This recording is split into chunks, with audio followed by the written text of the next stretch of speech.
Je vous ai demandé de me poser toutes les questions que vous aviez sur ma vie de rédactrice et de copywriteuse en freelance à Dubaï. Et je vous préviens, aujourd'hui je vais être cash, je vais être sans filtre. Combien je gagne? Est-ce que c'est vraiment un métier rentable? Combien d'heures par semaine je travaille? Donc est-ce que cette vie finalement c'est un rêve ou plutôt une illusion? On va parler chiffres, réalité, vie à Dubaï. Donc je vous retrouve dans un endroit et pas des moindres, au Lagoon. C'est là où je passe la majorité de mes matinées. Et pour un cadre de vie franchement, on va pas se cacher que c'est plutôt sympa.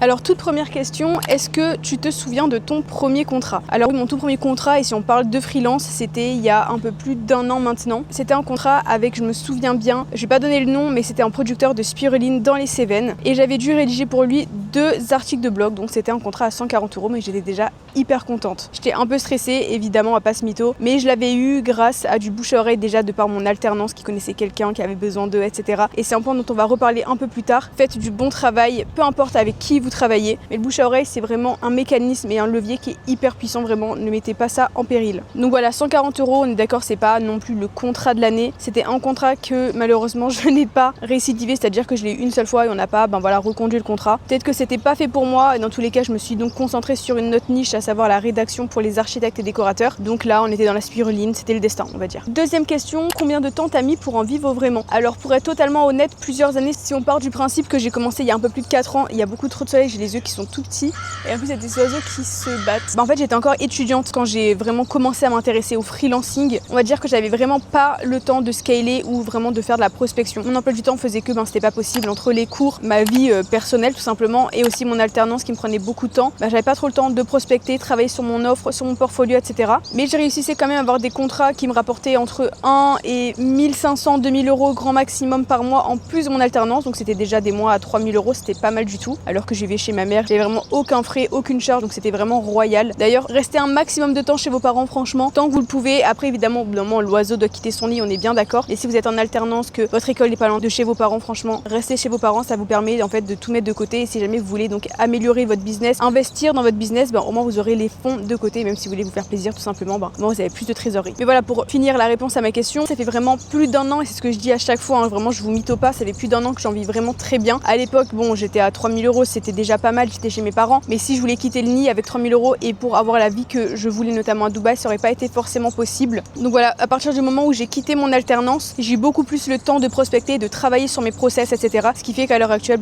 j'ai fait 1 x 2, limite 1 x 3 sur mes revenus, donc c'est non négligeable. Donc si on prend tout dans la globalité, je dirais 4 ans parce que j'avais des études, mais si on prend à partir du moment où vraiment je me suis mis à 100% à mon compte, en fait quelques mois parce que j'avais déjà les process et j'avais déjà les clients, etc. Donc je dirais 2 ans. Alors la question, the question que tout le monde m'a posée, combien tu gagnes aujourd'hui? Très grande question, et si on prend à partir encore une fois du moment où je suis vraiment devenue freelance 100% à mon compte, je gagne assez bien ma vie, donc je suis pas trop tabou sur ce genre de sujet. Donc je vais vous révéler tout ça finalement. On va dire que je suis entre 6 et 10 000 € de chiffre d'affaires par mois, ce qui est vraiment très très bien, sachant que, et c'est une question qui va revenir après, mais je travaille pas non plus énormément par semaine, donc on va dire que le ratio est plutôt sympa. Mais le mois le plus fou que j'ai pu faire uniquement en rédaction web, c'était en janvier, j'ai réalisé, 14 124 €, mais attention, je m'explique, c'est parce que j'avais signé un contrat à 9 000 €. Vous pouvez d'ailleurs retrouver cette vidéo où justement je parle de ce contrat et où je signe le contrat. C'était ma première vidéo YouTube sur ma chaîne, donc n'hésitez pas à aller la regarder, c'était un vlog. Au moins vous avez tous les détails croustillants. Et voilà, 14 124 €, c'est plutôt cocasse, on va pas se mytho, c'est assez stable sur l'année, c'est ce que je dis à chaque fois. Ça qui est intéressant, c'est que si vous arrivez à signer des contrats à long terme, vous n'avez pas besoin de vous soucier, de vous dire purée, là ce mois-ci j'ai fait un bon mois, mais est-ce que le mois prochain ça va être aussi bien? Là au moins vous êtes sûr de ce que vous gagnez. Autre question, c'est quoi mes tarifs? Évidemment ça va dépendre de votre niveau, si vous êtes débutant, intermédiaire ou avancé. Moi je me situe plus dans le avancé maintenant, vu que ça fait 4 voire maintenant 5 ans, vu qu'on est en 2025, le temps passe si vite. J'ai commencé quand j'avais 19 ans, donc en 2019, je suis une vieille dame.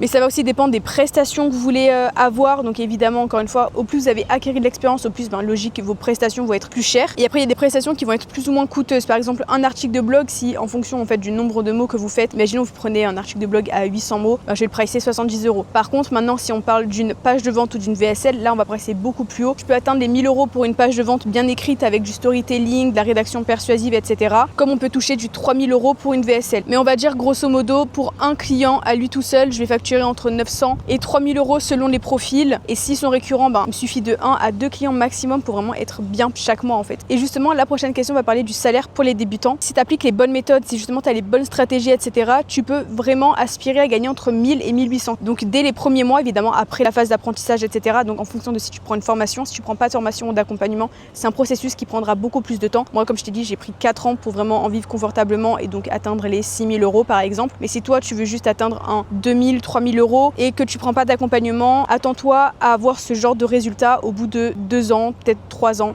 si tu prends un peu plus de temps et justement que tu as encore un travail à côté. Mais si tu prends le bon accompagnement et justement que tu es suivi, que tu apprends les bonnes méthodes, les bonnes techniques, que ce soit en rédaction SEO ou en rédaction persuasive, tu peux avoir des résultats assez concluants au bout du 4e mois. Après, attention, moi je veux pas ici vendre du rêve, je parle de ma propre expérience et de mes méthodes, de mes techniques. Chaque méthode est différente, chaque personne qui va apprendre est différent, a des envies différentes, des motivations différentes. Si tu es là juste pour gagner de l'argent, franchement, c'est pas le business pour toi. Pour moi, le copywriting et la rédaction web, c'est vraiment quand tu cherches un petit peu un sens dans ton business. Quand j'étais en alternance ou même quand je travaillais l'été en CDD, etc., je n'avais pas trop le sens parce que je travaillais pour quelqu'un. Oui, j'avais des chiffres à faire par mois, etc., mais c'était pas du tout motivant, c'était pas ma boîte, tout ça, tout ça. Quand tu es en freelance en tant que rédacteur ou copywriter, tu fais partie intégrante de la boîte. C'est-à-dire qu'on écoute ce que tu fais, on prend en compte ton potentiel, on prend en compte ce que tu as à apporter et tu peux vraiment jouer sur la scalabilité ou en tout cas sur les résultats d'une société. Encore hier, j'ai reçu, mais même je mettrai le screen que j'ai reçu juste hier, de mon client qui m'a envoyé justement en fait une capture d'écran de Google Analytics pour montrer qu'on avait atteint, il me semble, 1200 clics et il me remercie pour les résultats que j'apporte. Et en fait, c'est un client qui m'apporte justement régulièrement d'autres contrats et qui fait vachement de bouche-oreille pour moi en fait au final parce qu'il se rend compte que j'ai des résultats concluants sur sa société et ça c'est vraiment genre game changer. Tu travailles dans une société, on t'écoute, on prend en compte ton sérieux, on prend en compte tes compétences et toi-même tu vas aider des entreprises à avoir plus de visibilité, plus de trafic, à augmenter leur chiffre d'affaires. En tout cas, moi ça m'a apporté plus de sens que quand je travaillais en alternance ou si je pouvais travailler en CDI parce que je sais ce que je peux apporter, que je peux gérer mon emploi du temps, que je peux travailler de mon cadre de vie juste ici comme je travaillais dans Thaïlande où j'y étais il y a un mois. Bon, on pourra peut-être parler aussi du pire mois que j'ai fait depuis que je suis en freelance. C'est d'ailleurs le mois dernier parce que je n'ai absolument pas travaillé. Si on peut parler de mon pire mois d'ailleurs, et c'est une question qui était venue, donc j'empiète sur la question. Mon pire mois depuis que je suis en freelance, donc plus de 1 an maintenant, c'était le mois dernier. Je suis partie en Thaïlande 3 semaines, donc j'ai pas travaillé les 3 semaines sur les 4. Et je me suis fait, je vais regarder avec vous, 3600 euros. 3600 euros pour pas travailler, franchement je dis pas non. Autre question, tu bosses combien d'heures par semaine? Si on parle de rédaction pure et dure, parce que moi j'ai d'autres business autour avec mon accompagnement, etc. Mais on s'en parle juste de rédaction là, je dois travailler une vingtaine d'heures pour mes clients, peut-être même un peu moins si j'arrive à bien me focus sur mes tâches, parce que c'est un peu le fléau de notre génération, c'est que je suis pas concentrée ou je suis très facilement déconcentrable. Mais en vrai en rédaction, quand je commence à faire un texte et quand je suis vraiment dedans, je peux facilement travailler 4 heures d'affilée dessus et donc ouais, je dois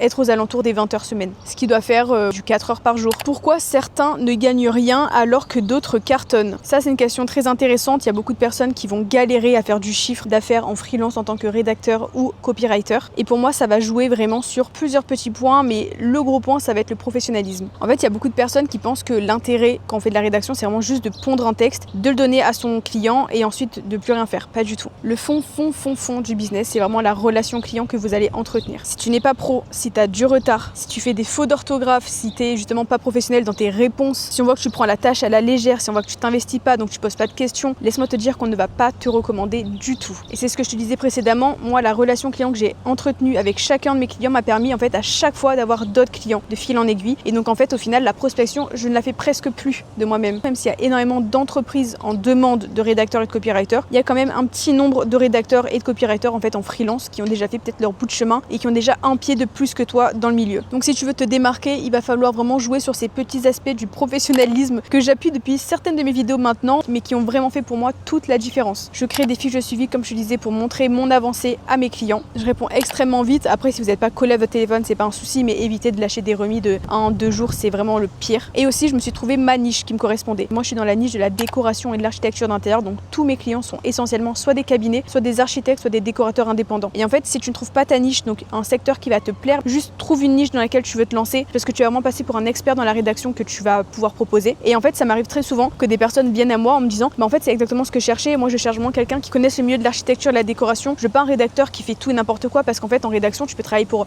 des applications applications mobiles, comme tu peux travailler pour des personnes qui vendent des transats ou des palmiers, peu importe, tu peux vraiment travailler dans toutes les niches possibles et inimaginables. En fait, au final, travailler pour tout le monde, c'est travailler pour n'importe qui, c'est comme plaire à tout le monde, c'est plaire à n'importe qui. Au final, c'est exactement le même principe dans le business. Donc, sois positionné comme expert dans la rédaction que tu as proposée, dans les prestations que tu as proposées. C'est un point hyper important.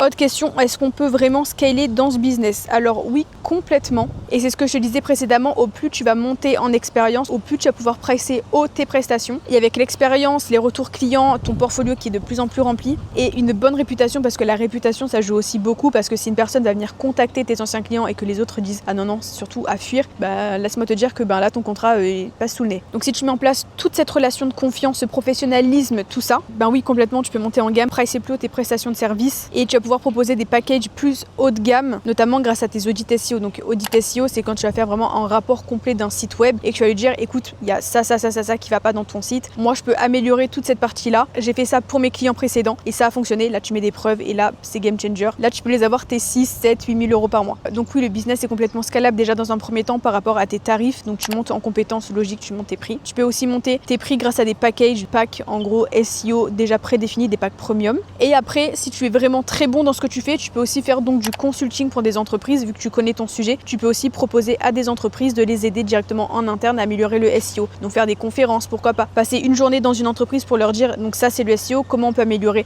un tel pilier. Il y a 3 piliers dans le SEO, le technique, le on-page et le off-page. Donc comment améliorer les 3 piliers pour avoir le meilleur SEO possible. Au final, tu peux vraiment devenir une personne complètement polyvalente qui va vraiment pouvoir avoir plusieurs flèches à son arc et ça c'est hyper intéressant. Moi je fais pas du consulting personnellement, mais je fais de la formation et de l'accompagnement. Donc ça aussi c'est quelque chose que tu peux scaler. Ça nous mène à notre dernière et unique question. Tu proposes autre chose à côté? Alors oui, comme je te le disais, moi je propose un accompagnement. C'est vraiment du 100% personnalisé, c'est-à-dire que c'est du one-to-one. Un petit peu comme on est en train de faire là en ce moment même, c'est juste toi face à moi. C'est exactement la même chose que je propose à mes élèves. C'est un accompagnement qui dure 3 mois où j'ai vraiment t'expliqué toutes les bases de la rédaction persuasive comme la rédaction SEO. Et le point positif, c'est que je te donne une garantie de résultat, c'est-à-dire que je t'accompagne jusqu'à la signature de tes premiers clients. Et je ne te lâche pas tant que tu n'as pas signé ce premier client. J'ai accompagné plusieurs personnes comme Léna, Gaïa, Léa, Emma, ça fait beaucoup de A, qui ont tous soit déjà appris les bases du copywriting et de la rédaction SEO et qui ont déjà trouvé leur contrat, soit qui sont en cours de route pour faire de grandes choses finalement. Mon accompagnement, il n'est pas magique. Je vais te donner moi ce qui m'a permis d'en être là aujourd'hui, donc vraiment toutes mes techniques qui font que je gagne entre 6 et 10 000 euros de chiffre d'affaires par mois. Mais comme je te le disais, c'est pas magique. Demain, je vais pas te rendre millionnaire. Demain, je vais pas te permettre de faire ton premier mois à 10 000 euros. Moi, ce que je peux t'apporter, c'est vraiment des compétences qui sont énormément recherchées pour les entreprises, les auto-entrepreneurs ou les infopreneurs. Parce que non, gagner sa vie avec la rédaction de copie, c'est pas du tout un mythe ou un rêve. J'en suis la preuve vivante aujourd'hui. Ça a été avec beaucoup de travail évidemment, mais au final, je suis bien contente de ce que j'ai réussi à bâtir. Mais la réalité, c'est que si vous êtes prêt à apprendre, à bosser sérieusement et surtout à vous positionner comme un vrai professionnel, vous avez toutes les chances de votre côté. C'est clairement un métier qui peut vous amener à vivre une vie hyper épanouissante, pleine de sens aussi, donc accompagner des entreprises qui vont vraiment vous prendre au sérieux pour vos compétences et évidemment vous monnayer pour ces compétences-là. C'est une liberté géographique que vous pouvez avoir, vous pouvez travailler de n'importe où, gérer votre emploi du temps comme vous le souhaitez. Moi, j'aime pas travailler le matin, mais si vous êtes du matin, travaillez le matin et pas l'après-midi. Si vous êtes du soir, travaillez le soir jusqu'à minuit. C'est vraiment vous qui gérez votre emploi du temps tant que le travail est fait et que c'est pro, c'est tout ce qu'on vous demande. Voilà, c'était tout pour moi, c'était tout pour cette vidéo où je répondais à vos questions. J'espère avoir répondu à plusieurs de vos questions. Si jamais vous en avez d'autres, n'hésitez pas à les poser en commentaire. Et si jamais vous êtes intéressé par le fait de vous lancer vous aussi dans la rédaction et le copywriting, je vous laisse remplir le formulaire qui est directement proposé dans la description de cette vidéo. Moi, je vous dis à très vite et prenez soin de vous.